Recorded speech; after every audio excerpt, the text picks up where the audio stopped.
حضرات محترم شاعر فرماتے ہیں کہ مجھے گردشو مجھے دشمنوں نہ چھیڑو،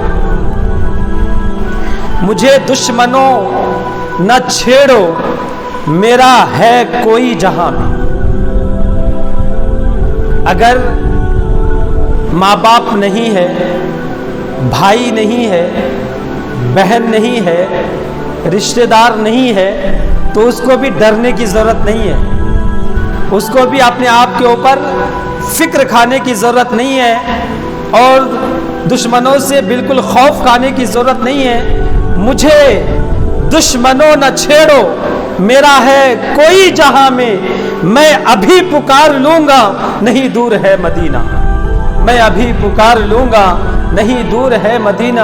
ارے آپ دل سے پکار کے دیکھو، میرے آقا وہیں پہ آ جائیں گے۔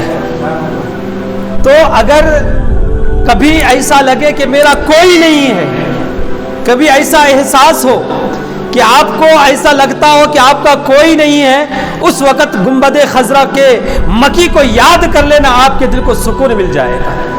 آپ کو احساس ہو جائے گا کہ ساری کائنات آپ کے ساتھ ہے، پوری دنیا آپ کے ساتھ ہے، دنیا کے ہر آدمی آپ کے ساتھ ہے۔ لیکن ہم کیسے معلوم ہے کہ ساری دنیا ہمارے پاس ہے، نبی کی محبت نہیں ہے، ہر چیز ہمارے پاس ہے، نبی کا عشق نہیں ہے۔ ہم ہر چیز کی سہولیت کے ساتھ زندگی گزارتے ہیں، ہمارے پاس نبی کا درود نہیں ہے۔ ہم اپنی زبان سے گانے تو گاتے ہیں، لیکن نبی کی نعت نہیں پڑھتے ہیں۔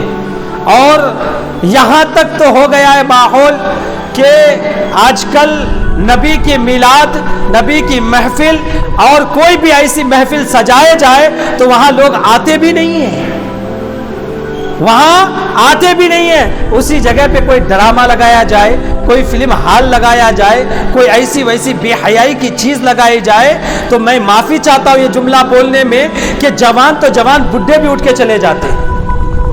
کیوں معلوم ہے؟ گناہ۔ شیطان آپ کو سونے نہیں دے رہا، شیطان آپ کو بیٹھنے نہیں دے رہا، شیطان یہ کہنے پر مجبور کر رہا ہے کہ چلو وہاں جاؤ گے تو تم کو نقصان ہوگا، مجھے فائدہ ہوگا۔ شیطان کیا کہہ رہا ہے کہ وہاں جاؤ گے تو تم کو نقصان ہوگا، لیکن میرا فائدہ ہوگا، اور ابھی جو تم جاؤ گے تمہاری آنکھوں کا فائدہ ہوگا۔ اور اسی اچھی جگہ پہ، اچھی مجلس میں ہمارے لوگ جانا نہیں چاہتے، آنا ہی نہیں چاہتے۔ کئی کو بولے تو یہ جو دل ہے نہیں، دل، یہ دل میں، ہمارے دل میں خواہشات نفس شیطان بالکل کنٹرول کر چکا ہے۔ یہ دل ہمارے شیطان کے کنٹرول میں ہے، شیطان جیسا کہتا ہے دل ویسا سن لیتا ہے، اور سننے کے بعد ہم ویسا کرنے پر مجبور ہو جاتے ہیں۔ تو اس دل کو صاف کرنے کی ضرورت ہے۔ حضرات محترم، اللہ تبارک و تعالی ارشاد فرماتا ہے الحمدللہ ہی رب العالمین، تمام تعریف، ساری تعریف میرے رب کے لیے ہے۔ رحمت للعالمین، رب العالمین جو دونوں جہان کا رب ہے، مالک یوم الدین اور آخرت کے دین کا مالک ہے۔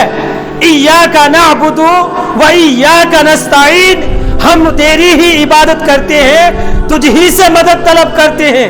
اہدنا الصراط المستقیم، اے اللہ مجھے سیدھے راستے پر چلا۔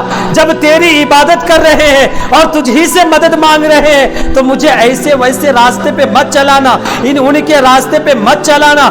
اگر چلانا ہے تو اہدنا الصراط المستقیم پر چلانا، اور اے اللہ صراط الذین انعمت علیہم، اس راستے پر چلانا جس پر تو نے اپنا فضل کیا ہے، جس پر تو نے اپنا کرم کیا ہے، جس پر تو نے اپنا انعام کیا ہے۔ اور بچا غیر المغضوب علیہم ولا الضالین، بچا ان لوگوں کے راستے سے جنہوں نے گمراہی اختیار کیا ہے۔ غیروں کے راستے سے بچانا، یہ پوری صورت ہم کب پڑھتے ہیں معلوم ہے؟ کب پڑھتے ہیں معلوم ہے؟ نماز کے ہر رکعت میں پڑھتے ہیں۔